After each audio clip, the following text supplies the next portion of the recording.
China के Beijing में SCO संघाई सहयोग संगठन की बैठक में हाल ही में भारत सरकार के विदेश मंत्री जयशंकर जी ने चीन के ही समक्ष चीन, पाकिस्तान और आतंकवाद के खिलाफ सवाल उठा जोरदार विरोध दर्शाया। साथ ही चीन की विदेश नीति का भी विरोध किया।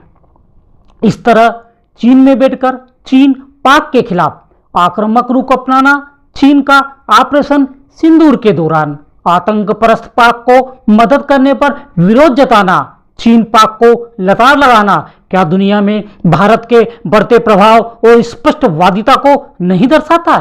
क्या दुनिया के देशों के आगे सीना तान भारत का खड़ा होना विश्व पटल पर शक्तिशाली आत्मनिर्भर भारत की छवि को नहीं गढ़ता? सर्कस, थिएटर या फिल्मों में जोकर एक ऐसा व्यक्ति होता है जो अपने हास्य, विनोद, शारीरिक हाव भाव और अजीबोगरीब हरकतों से दर्शकों का मनोरंजन करता है। आज के भारत के निडर बयानों को सुनने के बावजूद भी विदेश नीति को सर्कस बता देना क्या राहुल गांधी के इसी रूप को दर्शाता है?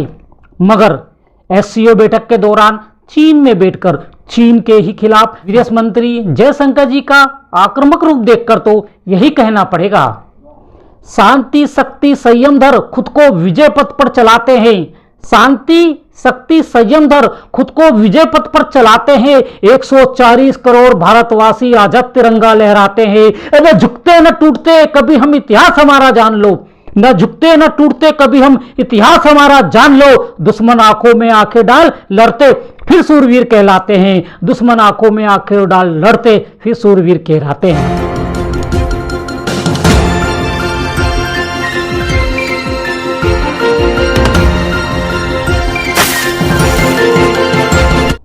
नमस्कार, मैं राजेश अग्रवाल, आप देख रहे हैं world in words with Rajesh खंजर।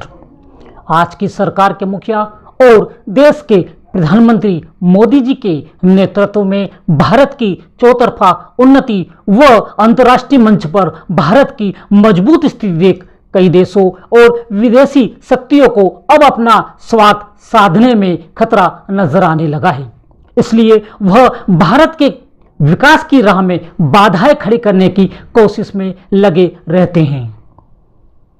जब बात चीन की हो तो भारत की सबसे पुरानी वह पार्टी जिसकी देश में कई वर्षों तक सरकार रही और आज विपक्ष में हो, उस कांग्रेस पार्टी और चीन की कम्युनिस्ट पार्टी ने 7 अगस्त 2008 में कांग्रेस की मनमोहन सरकार के समय एक गुप्त समझौता किया था, जिस पर कांग्रेस की तरफ से राहुल गांधी और चीन की तरफ से शी जिनपिंग ने हस्ताक्षर किए थे। यह समझौता आज भी गोपनीय बना हुआ है, मगर कांग्रेस को चीन से प्राप्त होने वाले चंदे की जानकारी भारत के पास उपलब्ध है। विगत वर्षों में चीन और भारत की बनती बिगड़ती परिस्थितियों में कांग्रेस का रुख अपनी ही सेना सरकार पर सवाल उठाने वाला रहा, जो कि देश हित के खिलाफ चीन के समर्थन में नजर आता है। कहा भी गया है, जब देश के अहितकारी लोग दल सभी इकट्ठा होकर राजा का विरोध करने लगे, हितैषी राष्ट्र नीति का विरोध करने लगे, तो समझ जाना उनको निजी स्वार्थ साधने में दिक्कतें आ रही है। आज यह स्थिति नजर आती है। लगभग सभी विपक्ष पार्टियां वर्तमान भाजपा सरकार और मोदी जी के विरोध में एकजुट हो उठ खड़े हुए हैं। भारत का अहित होता देखकर भी लगातार भारत सरकार के खिलाफ समय समय पर अभियान चलाते रहते हैं। एक बात यह भी देखने में आती है कि भाजपा शासित राज्यों में होने वाले अपराधों में असामाजिक कृत्यों पर तो तुरंत सामने आ जाते हैं और आलोचनाओं आंदोलनों का दौर शुरू कर देते हैं और सरकार को घेरने में लग जाते हैं। वहीं विपक्ष की प्रादेशिक सरकार में होने वाले आपराधिक मामलों, अत्याचारों, असामाजिक कृत्यों, तत्वों पर आंखें मूंद लेते हैं। बयान तो दूर, एक शब्द भी इन मामलों में नजर नहीं आता है। ऐसे कई उदाहरण हमने बीते वर्षों में देखे हैं। अब विपक्ष का ये दोहरा मापदंड, दोहरा चरित्र आम जनता को भी नजर आने लगा है। ऐसे नेताओं में अग्रणी रूप से राहुल गांधी का नाम आता है, देश में पप्पू का खिताब पाने वाले बिना विचारे ऐसे बयान, ऐसी बातें करने वाले जिन बातों का कोई सर पे न हो, कुछ तो झूठ के पुलंदे भी होते हैं, ऐसी बातें सिर्फ हास्यास्पद होकर रह जाती है। इन बातों में कोई वजन नहीं होता है। इतनी बातों के बीच कुछ बातें ऐसी भी हो जाती है जो कि राष्ट्र विरोध की गिनती में आ जाती है। राहुल गांधी के द्वारा दिए गए बयान की चर्चा यहां बेमानी होगी। अब इस तरह का स्वर बढ़ते बढ़ते यहां तक आ गया है कि वर्तमान विदेश नीति जिसका कि उनको नाम मात्र का ज्ञान नहीं है, उस पर ऐसे सवाल उठा रहे हैं जिसने सारी हदें ही पार कर दी है। भारत की वर्तमान विदेश नीति का कायल जब सारा संसार हो और अमेरिका जैसे सुपर पावर देश के साथ चीन, रूस, पाक, तुर्की, Britain, Australia, Japan, Israel, Iran जैसे कई देशों को भी हमने अपनी विदेश नीति का लोहा मनवा दिया है, उस पर सवाल करना राष्ट्रहित में तो नहीं हो सकता।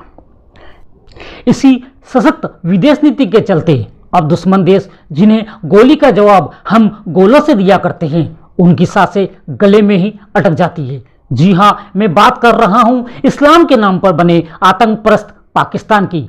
पाक को आतंकवादी हमले के जवाब में हमने सर्जिकल स्ट्राइक, एयर स्ट्राइक कर घर में घुसकर मारा, तो वहीं अभी हाल ही में आतंकवादी घटना के खिलाफ ऑपरेशन सिंदूर चला। 4 दिन के युद्ध में ही पाक को घुटनों पर ला खड़ा किया और सीज फायर के लिए गिड़गिड़ाने को मजबूर कर दिया। इसी विदेश नीति के बल पर ही तो हमने पाक को मुंह तोड़ जवाब दिया और विजयी हुए। इसी विदेश नीति के चलते ही तो सारी दुनिया ने हमारा समर्थन किया।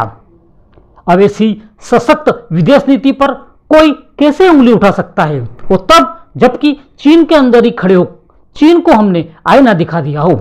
सरकार और मोदी जी का विरोध करते करते देश के विरोध में उतर जाना और सशक्त नीति को सर्कस तक कह डालना कहां की समझदारी है। यह तो यही दर्शाता है कि अब राहुल गांधी पप्पू से बढ़कर पपलू या जोकर का खिताब अपने लिए लेना चाहते हैं। अब ये जोकरपन नहीं तो और क्या है, जब भारत की आम जनता सरकार की नीतियों को राष्ट्रहितैषी समझ रही है, विश्वास कर रही है, स्वीकार कर रही है, वहीं सांसद राहुल गांधी को इसमें सर्कस नजर आता है, तो कोई क्या ही कहे। क्या ये राहुल गांधी की अपरिपक्वता है, नादानी है? नहीं, यह नहीं कहा जा सकता, क्योंकि भारत को कमजोर दर्शाने वाला यह बयान सोची समझी रणनीति का हिस्सा है। मगर भारत के हितैषी जन राहुल गांधी के बयान को झूठा, भ्रमित करने वाला, हास्यप्रद बयान मानेंगे। वही उनकी नजरों में तो राहुल गांधी पप्पू से कुछ बढ़कर आज जोकर की अदाकारी निभाते नजर आ रहे हैं। इस चर्चा के बाद आने वाली वीडियो में बात होगी अमेरिका पर। क्या ट्रंप का बड़बोलापन अमेरिका की प्रतिष्ठा पर प्रश्न चिन्ह खड़ा करता है? इसी पर करेंगे चर्चा। आप सभी का बहुत बहुत धन्यवाद। जय हिंद, जय भारत।